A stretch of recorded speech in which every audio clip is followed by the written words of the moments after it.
Darren here, your conditioned air expert. Summer is heating up, and the AC in your home is working overtime. And for new homeowners, this can be concerning because you don't know the ins and outs of your system. Here are a few tips to help keep you cool this summer. Number 1, change the air filter.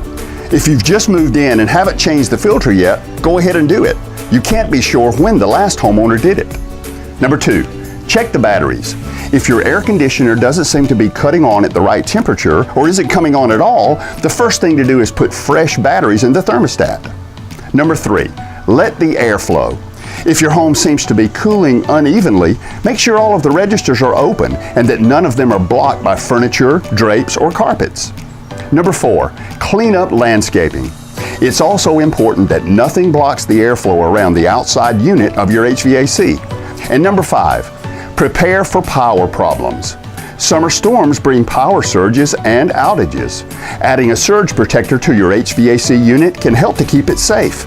Turning off your air conditioner when storms are nearby can also help. And lastly, make a plan. A service partner plan with conditioned air solutions will include preventative maintenance twice a year and will help keep you cool and comfortable for years to come.